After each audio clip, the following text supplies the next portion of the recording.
Hi everyone, this is the tutorial for Risk. My name's Billy from Piano and Pies. Let's get stuck straight in.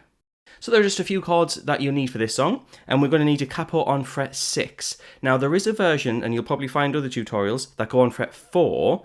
However, I've watched a video of her play this live, and she has a capo on fret 6, so we're going to use the version that she actually uses. So, if you need a capo, there is a link to one in the description. However, jumping in with the first chord is an F major. This is the hardest chord we need. And we have 3 on the D string, and that is in reference to the capo. So 3 are from the capo, 2 on the G, 1 on the B and E string. Now we'll talk about the strumming and the structure afterwards, but let's get through what 4 chords we need for the song. The second chord is an A minor 7, which is really easy, an open A string, 2 on the D string, an open G, 1 on the B and an open E.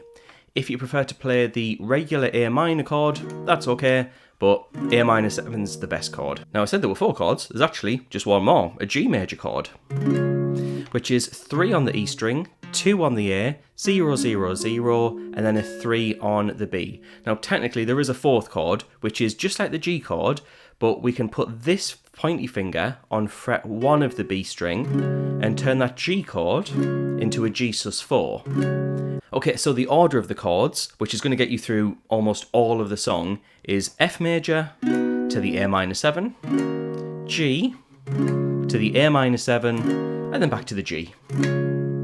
That's basically the order of the chords. However, the strumming is a little bit more advanced, and for some chords we play for a full bar, some we just have half a bar. Let's dig into that now. The F chord's got a full bar, so 4 beats, and what we're going to do is have... And on the first beat, what I'm doing, I'm hammering on this finger here. You don't have to, but to get exactly like the track, that's what we want to do. And I'm really kind of full on with my strumming, just like they are on the track. So I go 1, 2, 3, 4. So yeah, very slowly, that right hand strumming pattern is.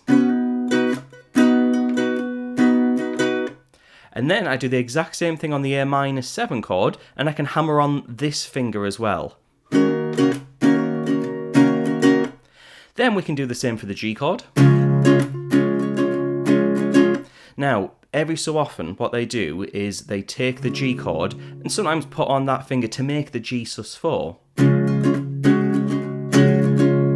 It's kind of on and then off, so on, off. Before going to the last bar, which is an A minor, then a quick change to G. So I'm going to intentionally play that set of chords, which is most of the song, nice and slow, just so you can see how all of that comes together.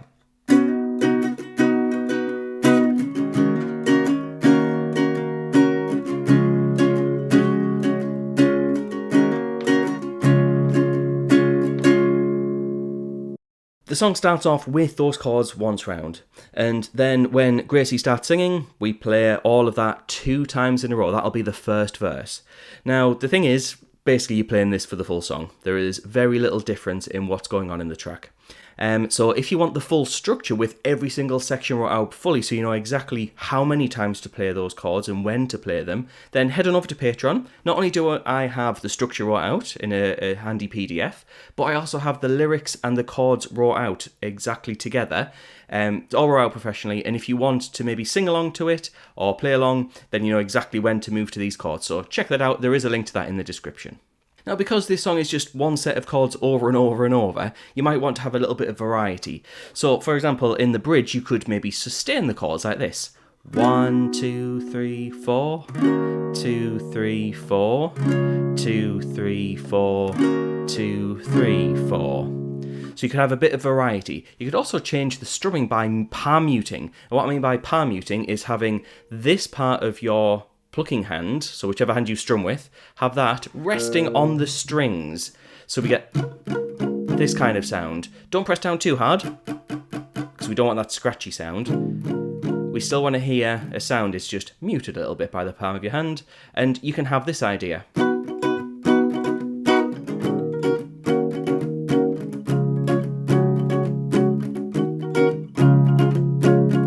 And that'll work really well to play through this song. And there we go, a pretty straightforward song, just a few different chords that we need, 3, technically 4. So if you are interested in getting the chords and the lyrics matched up, then do head on over to Patreon. I've wrote it out professionally, saves you from writing it out and potentially making a mistake or trying to memorise it all. So, thanks to you for watching, and also thanks to the people on the screen. Those are my active patrons. So the moment this video goes live, they get access to this content straight away. So thanks to them, and I'll see you in the next video.